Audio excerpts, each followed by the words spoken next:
So I'm going to be talking to you a bit about how we put music into Fortnite.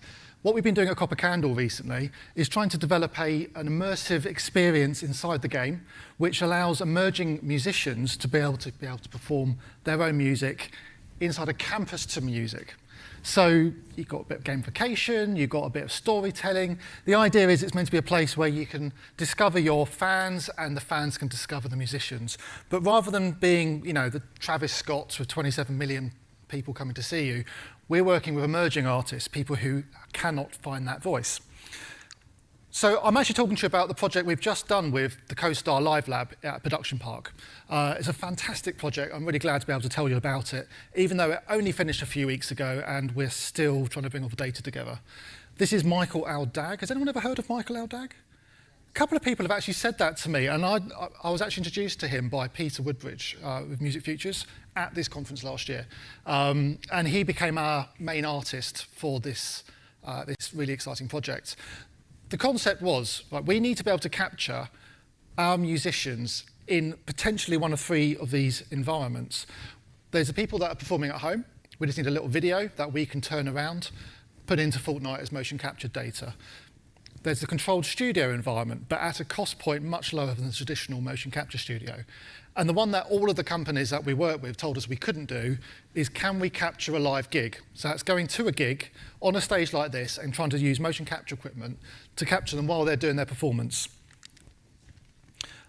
We had a multi-stack approach. We had about 9 different Mocap systems. They were all Markerless. We used a traditional Vicon optical system, which is the Vero camera at the bottom here.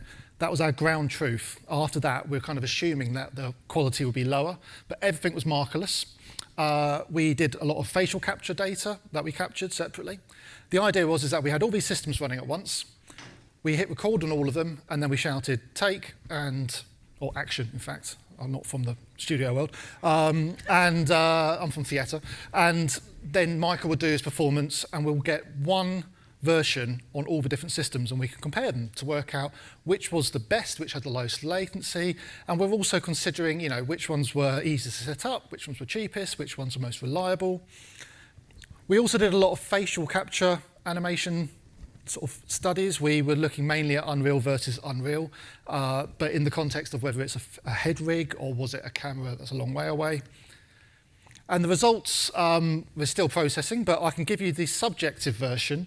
And this is a slide that everyone likes to take photos of. So before you do, I'll just let you know, number 1 means best, because it's an order. Right? And also, these are subjective, these are opinion. But just to sort of give you an idea, we know that in the case of cost, Radical Motion is by far the cheapest, whereas Vicon was the most expensive. So I've rated it that way rather than giving you actual numbers. And we're still collating this. We're trying to get into the point of knowing the milliseconds of difference between the real person and the capture. The great thing about a white slide is I can now see you all because it's glowing. So this was our sort of conclusions that we came to. For the home use case, people working from home, so you've got little Johnny on his guitar in his bedroom. We like Radical Motion. It's about $20 a month. We can have 10 cameras at once from anywhere in the world. And it does a really good job of face capture, fingers and body. And we can actually watch that being done live through their web interface and then take the data later and process it. For our sort of low-end studio environment, which is actually our preferred solution of all the 3 of these, we like Moverse. In fact, we liked it so much that we bought it. We have it here. I can show you a bit about it upstairs in the campus room. Please come up. It's very quiet up there today. And using a sort of a head rig as well for the face capture.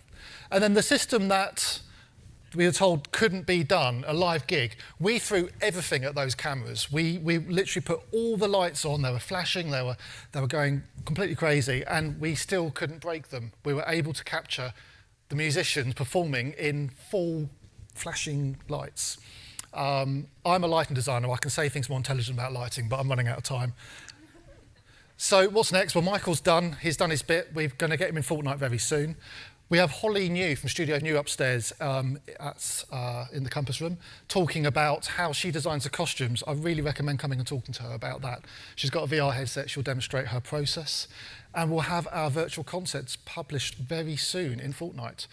We're going to open source everything, so you can come and see it. You can get the data yourself. We'll have all of the papers and things will be coming out soon from the University of York, so you can see what we've seen and learn from us. And that's a team. Thank you very much.